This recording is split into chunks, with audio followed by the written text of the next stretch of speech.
Assalamu alaikum. Welcome back to another video. In this video, we have discussed about Fetch API. So in this video, we have really real life example with the help of real life application that is LGU timetable and Fetch API from this website and to display that result on the console print. So इसके अंदर हम LGU की website लेते हैं सबसे पहले LGU time table लिखेंगे ठीक है LGU टाइम टेबल के बाद हमारे पास जो ये फर्स्ट वेबसाइट आएगी lgu timetable.online इसके ऊपर हम क्लिक करेंगे ठीक है बेसिकली हम करना क्या चाह रहे हैं हमारे पास जो टाइम टेबल होता है यहाँ पर और इस टाइम टेबल के अंदर हम क्या ये इंफॉर्मेशन लेता है गेट करता है हमारे पास सेमेस्टर लेट्स सपोज मैंने थर्ड सेमेस्टर किया प्रोग्राम कौन सा है ठीक है और उसके बाद वो सेक्शन तो सेक्शन ए जैसे मैंने इसको क्लिक किया हमारे पास रिस्पॉन्स आ गया कि कौन कौन से लेक्चर्स हैं कौन से सेमेस्टर के और उनकी टाइमिंग्स क्या हैं ये सब कुछ यहाँ पर डिस्प्ले हो रहा है ठीक है अब ये सारा डाटा को अगर मैं चाहता हूँ कि मैं अपने वेबसाइट के अंदर यूज़ करूँ या मुझे इसके एपीआईज इसका सारा डाटा को मैं किस तरह से प्रिंट करना चाहता हूँ अगर ये चीज़ मैं देखना चाहता हूँ तो मुझे इसके लिए मुझे इसकी एपीआई की चाहिए होगी ठीक है अब हम एपीआई की कहाँ से लेते हैं यहाँ पर हम देखेंगे सबसे पहले मैं बैक कर रहा हूँ यहाँ पर लास्ट में आप आएंगे तो यहाँ पर ये आइकन एपीआई का ठीक है आपने इसके ऊपर क्लिक करना है यहाँ पर आकर आपने ये रिमेंबर रखना है कि आपने पहले लॉगिन किया हो ठीक है अगर आपने लॉगिन नहीं किया होगा तो ये चीज़ आपको विजिबल नहीं होगी तो यहाँ पर आफ्टर फ्यू सेकंड यहाँ पर आपको कुछ इस तरह का इंटरफेस नज़र आएगा ठीक है कुछ इस तरह का इंटरफेस आपको नज़र आएगा यहाँ पर आपने जनरेट न्यू एपीआई की को क्लिक करना है तो ये आपको एक एपीआई की जनरेट कर देगी एपीआई एपीआई जनरेट होने के बाद हम यहाँ पे उसको कॉपी करेंगे ठीक है हम इसको एक नोट पैड के अंदर इसको पेस्ट कर देते हैं ठीक है उसके बाद क्या करेंगे हम नीचे आएंगे यहाँ पर हमारे पास दो यूआरएल है फर्स्ट है हमारे पास मेटा डाटा फर्स्ट यूआरएल के अंदर हमारे पास क्या होता है हमने तमाम जितना हमारे पास डाटा है टाइम टेबल का वो सारा गेट करना हो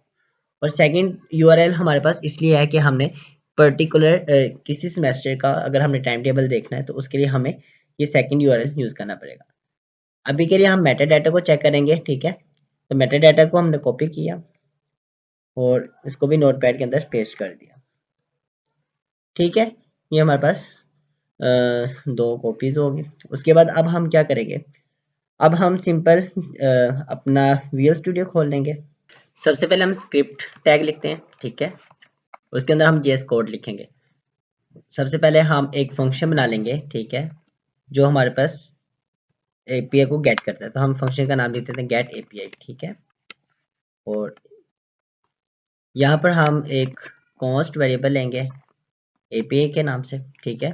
और यहाँ पर पेस्ट कर देंगे अपना एपीआई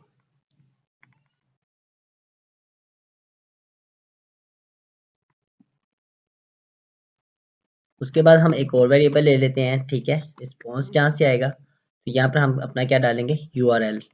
तो यूआरएल डालने के लिए मैं दोबारा से नोटपैड में जाऊँगा और इसको प्रिंट कर लूँगा कॉपी कर लूँगा और यहाँ पर पेस्ट कर दूंगा ठीक है इसके बाद हमने इसकी क्यूरी लेनी है तो हम यहाँ पर क्वेश्चन मार्क डाल के लिखेंगे एपीआई की और यहाँ पर डॉलर डाल के कर्ली ब्रैकेट्स और यहाँ पर एपीआई लिख देंगे ठीक है और इससे हमें क्या आएगा रिस्पॉन्स आएगा ठीक है अब हम क्या करेंगे यहाँ पर एक वेरिएबल ले लेते हैं डाटा के नाम से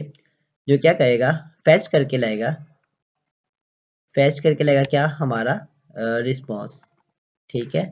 और जैसे वो रिस्पॉन्स को फैच करके लेकर आएगा तो उसको मैं कहूँगा भाई मुझे ये रिस्पॉन्स जेसन में चाहिए तो मैं यहाँ पर जेसन मेथड को कॉल कर दूंगा ठीक है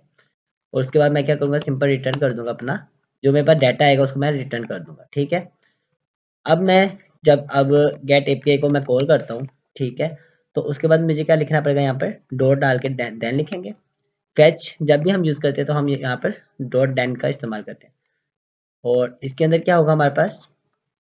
जो हमारे पास डाटा आ रहा है उसको मैं कह रहा हूँ मुझे कंसोल पे प्रिंट कर दे ठीक है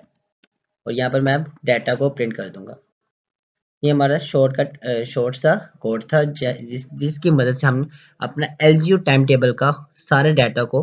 कंसोल पर प्रिंट करवा रहे हैं। आप यहाँ पर एसिंक फंक्शन भी यूज़ कर सकते हैं, ठीक है। एसिंक लगाएंगे। एसिंक का फ़ायदा ये होता है कि हमारे पास जो रिस्पॉन्स आ रहा है उसको अगर कोई टाइम है तो वो अवेट करवा सकता है, ठीक है। वो कहेगा भाई इस स्टेटमेंट को अभी तक रोक के रखो जब तक रिस्पॉन्स आ रहा है। उसके अलावा जो जो हमारे पास स्टेटमेंट्स हैं, इसके अलावा जो कोड है उसको वो रन कर देगा, लेकिन इस रिस्पॉन्स को रोक कर रखेगा। और जैसे वो रिस्पॉन्स आ जाएगा वो फुल रिस्पॉन्स को डाटा में डाल देगा। और वो जो डाटा होगा वो हमारा जेसन फॉर्मेट चाहिए तो हम इसमें डॉट जेसन मेथड को कॉल करेंगे और उसके बाद हम लास्ट के अंदर अपना गेट एपीआई को कॉल कर रहे हैं, ठीक है। अब इसको रन करके देखते हैं कंसोल पे, ठीक है। ओपन विद लाइव सर्वर करेंगे। इसको मैं यहाँ से कॉपी कर लेता हूँ, मैं क्रोम के ऊपर इसको खोलूँगा। मैं क्रोम पे जाता हूँ और यहाँ पर पेस्ट करता हूँ, एंटर। यहाँ पर नीचे आके इंस्पेक्ट करता हूँ और यहाँ पर मेरी कंसोल के ऊपर क्लिक करके अपना डाटा देखता हूँ। तो यहाँ पर रिस्पॉन्स एरर आ रहा है, तो मैं अपने कोड के ऊपर दोबारा जाके चेक करूँगा। तो मुझे यहाँ पर ये रिस्पॉन्स जो मैंने दिया हुआ है यहाँ पर मैंने इक्वल का निशान नहीं लगाया। आपने यहाँ पर इक्वल का निशान लगा लेना है। दोबारा से कंट्रोल एस से सेव करता हूँ और यहाँ पर देखें मेरे पास तमाम एलजीयू का जो टाइम टेबल था उसका तमाम सेमेस्टर 8 सेमेस्टर्स हैं और उन सब का मुझे डाटा मिल गया हुआ है, ठीक है। उसने सारा फेच करके मुझे यहाँ पर शो कर दिया। आज का हमारा यही टास्क था। इसमें अगर आपको कोई समझ नहीं आई तो काइंडली मुझे प्लीज़ कमेंट सेक्शन में पूछ लीजिएगा। बहुत शुक्रिया। अल्लाह हाफिज़।